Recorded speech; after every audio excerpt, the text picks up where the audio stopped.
Você tem medo de morrer sozinho? Você tem medo de morrer com dor?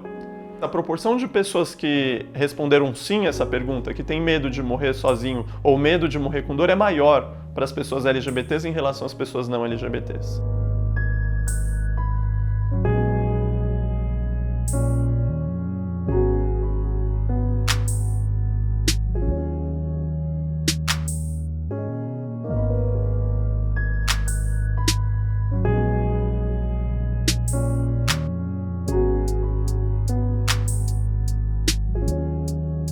A gente pensa aí uma dupla invisibilidade, ou um duplo preconceito. Um preconceito por serem mais velhos nessa nossa sociedade, que valoriza a juventude, que valoriza o corpo mais jovem, que valoriza o trabalho do mais jovem e tira o valor das pessoas mais velhas, e também numa sociedade LGBTfóbica.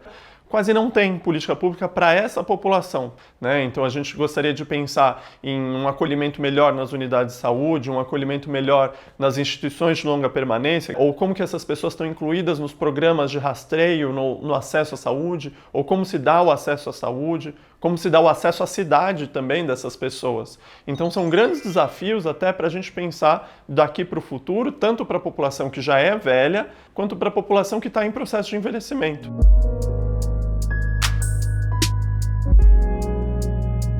Quem estuda questão sobre acesso à saúde por população LGBT fala em talvez 3 pilares de barreira de acesso à saúde. Então vamos falar do pilar da organização. Quase todos os serviços de saúde são organizados numa base hetero-cis-normativa. Então vamos pensar a sala de espera, né? A sala de espera de todos os ambientes de saúde, que representatividade ela tem? Quais são as imagens que tem lá? Quais são as revistas que tem lá? A respeito às pessoas que expressam sexualidades não hegemônicas nessa sala de espera?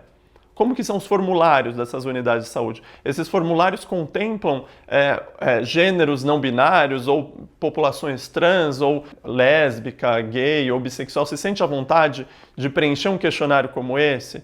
A equipe é treinada? Como que é esse treinamento da equipe? Em todos os níveis, né? Desde o profissional que abre a ficha até o profissional que faz o atendimento. Então, essa é a organização. E a organização dos serviços é hetero-cis-normativa.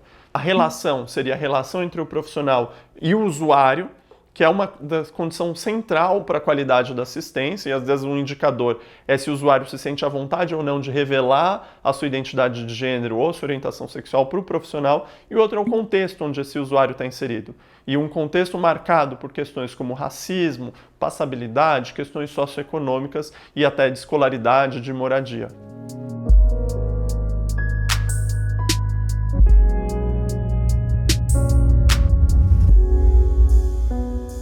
Quando eu pergunto para mulheres heterossexuais, cis, se elas já fizeram algum exame preventivo, por exemplo, a mamografia ou o Papa Nicolau na vida, pelo menos na minha pesquisa, aproximadamente 80% delas já tinham feito algum desses exames. Mas se eu faço a mesma pergunta para as mulheres lésbicas, quase a metade, então 40% delas vão falar que já fizeram um exame preventivo. Alguns colegas médicos podem acreditar que a mulher, por não ter relação sexual nunca com um homem, não vai ter risco de contrair o vírus do HPV, que é o relacionado talvez com o câncer de colo de útero. Porém, o que a gente sabe é que mesmo uma mulher lésbica que nunca teve contato sexual prévio com um homem, ela pode ter, em até 20% das vezes, a infecção pelo vírus do HPV.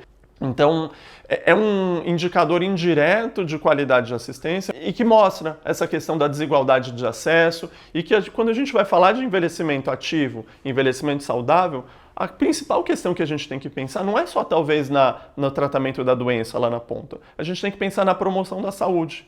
E se essa pessoa não está acessando a unidade de saúde, ela não vai ouvir e não vai aderir sobre medidas de promoção de saúde. Eu perguntei, com que frequência você teria alguém para cuidar de você se você ficasse de cama?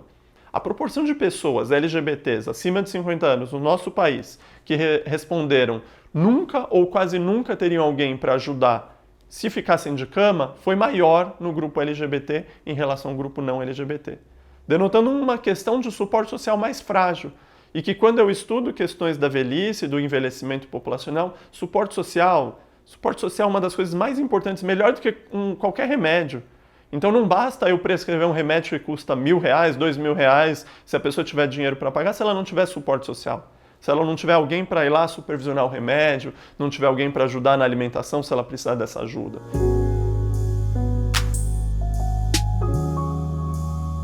A gente tem que começar a estudar as discriminações e as opressões, não independentemente, mas numa sobreposição e numa interação entre elas. Então aqui a gente pensa também na velhice como mais uma camada de discriminações ou de opressões que a gente vai adicionar. Então é o ser LGBT, ser velho, ser negro. Então como que se dá essas interações? É muito diferente, muito possivelmente diferente uma experiência de um homem idoso, branco, gay, morando no centro de São Paulo, em relação a uma mulher negra, trans, periférica, vivendo, né, na periferia da nossa cidade.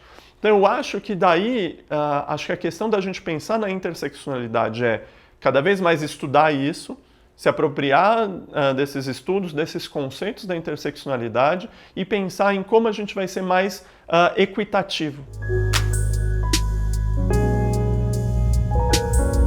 Equidade é um conceito do princípio básico do SUS, né, do nosso Sistema Único de Saúde, que é eu pensar em tratar diferente os diferentes.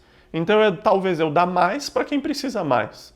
Porque se eu trato todo mundo de maneira igual, eu vou estar perpetuando desigualdades.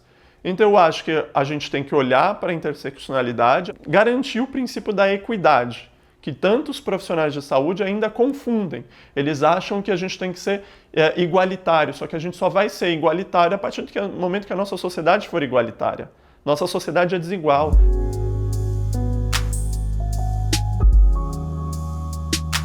Fazer com que essas pessoas acessem melhor o serviço de saúde, indicar medidas de promoção da saúde. O que é isso?